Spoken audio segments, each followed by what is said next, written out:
How's it going, guys? My name is Zach with the Movie Castle, and today we're continuing my Halloween series.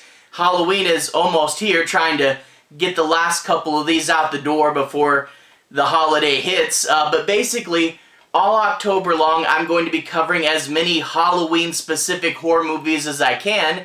Not just horror movies, I cover horror movies all the time because I'm a huge geek, but Halloween-specific, ones that actually take place in or around Halloween. And today we have one about Halloween haunted houses. This is The Houses October Built 2 from 2017, directed by Bobby Roe and stars Brandy Schaefer and Zack Andrews, Mikey Roe, Bobby Roe, the director, and Jeff Larson.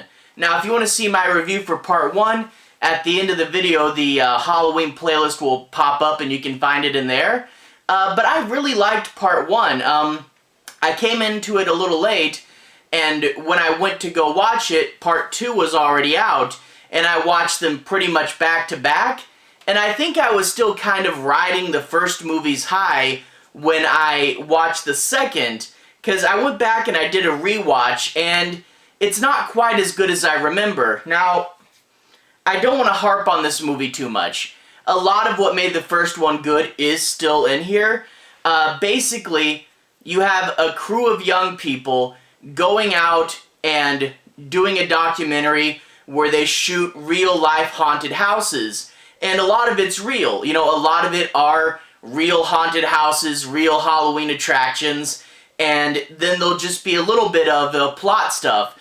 A little bit of a mysterious group with a haunted house that goes way too far. So it's mainly real with just a little bit of fiction to kind of make a narrative, you know? So that's still in here, but it's not as good.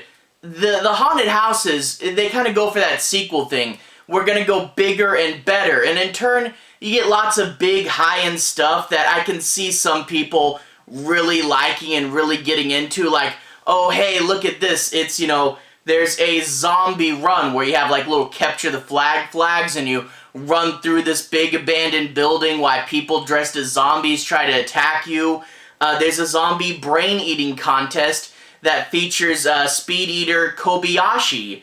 There's an escape room, and there's several like shows they go to, and I guess, you know, these are kind of big and interesting, definitely worth documenting, but the first one was mainly haunted houses, and that's another thing, is there's not as many straight up haunted houses in this movie. It's a lot of Halloween attractions, and I miss the straight up haunted houses, and I also miss just grungy little things in the middle of nowhere, you know? A lot of the stuff they went to in the first movie was low budget, and it felt more authentic, it felt more real, and the fact that these places you didn't know what they were made them more surreal. Going to a place in the middle of the night, you don't know who set it up, and you hear these really messed up stories. The sequel, by going bigger, just kind of felt more corporate and polished, you know. The cinematography is also better here, but that also led to not feeling near as real, you know. So it really just kind of feels like more like something you'd see on TV, like, hey guys, we're gonna go see these cool Halloween attractions, you know? And it didn't feel like a small group of friends going into the unknown and picking weird little spots that no one's heard of. And I really did like that. The first movie felt so much more authentic than the second movie did, and the way it played out was also better. The way the mystery was kind of slowly unraveled and it get deeper and darker. The story sections in the first were also better. We'll get to that in a minute. And this also features a really bad twist at the end that I didn't like. Again, we'll talk vaguely about that towards the end of the video. But anyway, let's go ahead and talk a bit about the plot. I'm not going to be doing any major spoilers, but I do want to say my piece on a few plot points and make sure you guys have a basic understanding as to what the movie's about. We open up at the end of the last movie Spoilers for part 1, by the way. And if you remember the end of part 1, they're live streaming why she's getting buried in a coffin, and the cops show up to try to save them, but when he gets to the coffin's empty. Well, where did Coffin Girl go? Well, it turns out she's in the back of a trunk, and they dump her on the side of the road with all the tapes necessary to complete the first movie, and she looks around, empty road in the middle of nowhere, and just starts picking up the tapes, and a really cool title card appears over the scene. I like that title card. I don't know why. It is just really well integrated and big and impressive. But anyway, so they're alive. You know, the blue skeletons are like, haha, just a prank, and leaves them. So, or maybe it was just because the police were coming. We don't really know. But anyway, we cut to next year. It's around Halloween time, and we see a foreboding piece of news footage that takes place later that summarizes the first movie and basically says, and then the second year came and it was bigger and scarier than the first year, kind of to get us amped up, you know?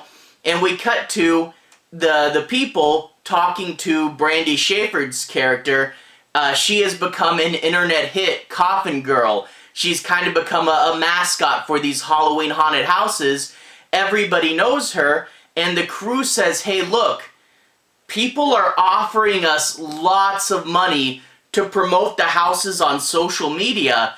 We really need you because you're the icon. You're Coffin Girl. No one really cares about the rest of us. You're the identifiable character, and they either won't pay us near as much or won't pay us at all if you don't come.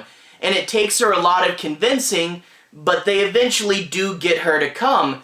And that's sort of a couple of the things with this.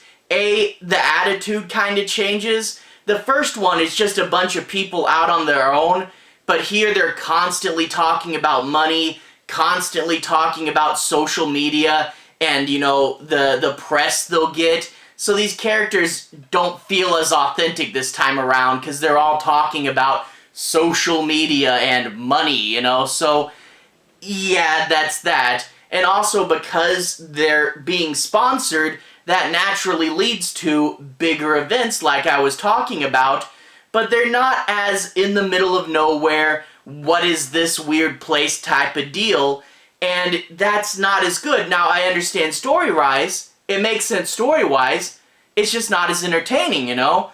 And also, you know, she's scared of the haunted houses. She doesn't want to do extreme haunts. She doesn't really want to do too many haunted houses themselves, and that's why they're picking things like a zombie fun run, you know? So it makes sense story-wise. I just don't like it, you know? So they're bigger events, and she's scared, so they're not going to stuff that's as extreme. And I totally get her being scared, by the way. That's the logical decision, you know? It just kind of hampers the plot, so I can't really blame her, but it does hamper the plot, you know? So they're going to these, and we get very much in a cycle for what happens, you know? They'll go to a haunt, you get to see the highlights, and it's much more music and montage stuff, you know? The first one felt very found footage, and you know, I said in the first one they do kind of shake the camera too much because they're legitimate haunted house actors jumping out, popping and scaring them, so they do shake the camera. Here it's much more stable and professional, but it doesn't feel as much like you're in the haunted houses because they're more stable and professional, and you kind of get like a little montage each haunted house. So they do a montage, and then they talk to someone. Now, in the first one, you got a whole lot more really messed up stories and a whole lot more insights into real haunt people. Here, they usually just basically talk to the manager, and it's not as interesting. They're like, oh yeah, no, I've heard some messed up things, but it's not as deep and dark as the first one. It's not as much, oh wow, that was a weird story that guy told us virtually unprompted. It's not as much that here, and the stories aren't deep and dark, and it usually ends, well, not always, but every now and then someone says to seek out Hellbent if you want something really extreme and exciting. But for some reason, I don't know why, whenever they say seek out Hellbent, it's never really integrated properly. It always feels like they're just talking to a guy and then it's a line. It never really feels natural whenever they say it. I guess because seek out is such a weird word. You know, you wouldn't say it too often, I don't know. But it never feels natural whenever they say it. And so that's there. And then you get a few shots from the blue camera. So the blue skeletons are still watching them. Usually their footage is tinted blue. And they watch them. And that's usually what you'll get. Is music montage, an interview that's not as good as the first, and then just the blue skeletons watching them. And some of these blue skeleton shots are a little stupid. I'm not gonna lie. There's a shot where one of them, because there's a helicopter over the zombie fun run, and one of them's in the helicopter shooting down at them, and they have a shot of him in the helicopter filming. So for whatever reason, the blue skeletons are filming themselves filming, and he's just in the helicopter looking down at them, and it felt like something from a dumb 80s cartoon, the villain flying over you in a helicopter, you know? And also just the fact that they could arrange to get up in the helicopter is a little silly, but the absolute silliest shot in this movie, and whenever I think of this movie, even the first time I watched it when I was still, you know, riding the first movie's high, I always think of this dumb shot, and that is they're driving in their RV, and there's a shot of the back of the RV while it's driving, the back bumper, and the blue skeleton guy pokes his head out from underneath the car as it's moving, like, hee, I'm under your car, I'm clinging onto the engine while you're driving, and he's just watching while the car's moving. That shot is so incredibly dumb. Whenever I think of this movie, I always think of that dumb shot of the blue skeleton clinching to this guy's engine, well, or just underneath the car, whatever, and poking his head out from the bumper.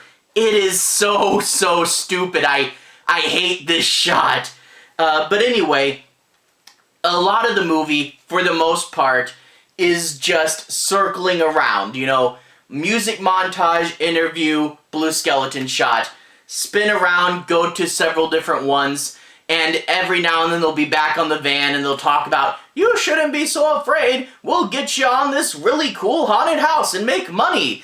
And it just kind of loops around without a sense of progressing danger. You know, they actually, before they convince Brandy Schaefer to go on this adventure, they do a few without her, and in fact, without all the crew. I think the first one is just 2 or 3 guys, and they jump into it way too quick by doing this, and you don't get the initial sense of camaraderie. So the beginning isn't as good because they just kind of jump too much into the swing of things and don't focus on the characters, so they don't feel like as much of a crew. And then there's no escalation. It just kind of gets to the end. Now the end, the final, the Hellbent haunted house is cool. It is kind of silly. They say seek out Hellbent, and then they're reading their final day's itinerary, and they're like, yeah, I gotta go to Hellbent tomorrow. It's not a mysterious one. They know they're going to go to it. It's not like, ooh, can we find that super deep, dark haunted house? It's just there and they're gonna go to it. So they eventually get there, and there is surprising moments, and it is a pretty cool final haunted house. The doll girl has like 2 sisters. There's some disturbing, you know, moments, some cool ideas.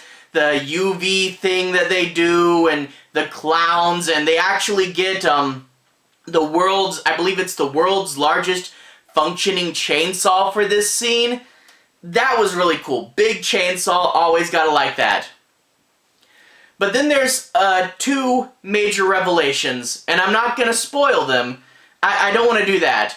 The first revelation I thought was fine and kind of fits with what we learned going into the second movie, but there's a second revelation after that as to why the blue skeletons are doing what they're doing, and I just thought it was super dumb. I made a movie, I made a YouTube video. It was 5 good horror movies with bad endings. If you want to hear me talk about it, just search my channel, find that video, and I can talk about the ending more specifically there. But the blue skeleton's motivation, I just thought it was super dumb, and it really did taint the movie for me. But yeah, overall, it's just not as authentic as the first. Going to bigger events, it makes sense within the plot. They're famous now. Yeah, I get it. And these events are interesting. You know, I don't regret watching them. I'm like, you know, I remember the Zombie Fun Run. It's cool. It's got stuff going on. But overall, this feels like something you'd see on YouTube or something you'd see like, you know, the Travel Channel might play around Halloween or something like that. It doesn't feel as much like a gritty, scary movie. Going to these creepy haunted houses, the middle of nowhere, that's what I loved about the first one. A real sense of danger and the way the plot escalated much better. I really did like that. Like I said, the second one's interesting enough, there's a lot to like, and I say definitely, if you like the first, you should probably watch it. But it's not as good. It's much more corporate, for lack of a better word, and I really did like the grungy indie first one.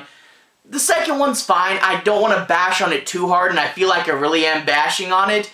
You know, it still is a cool haunted house documentary.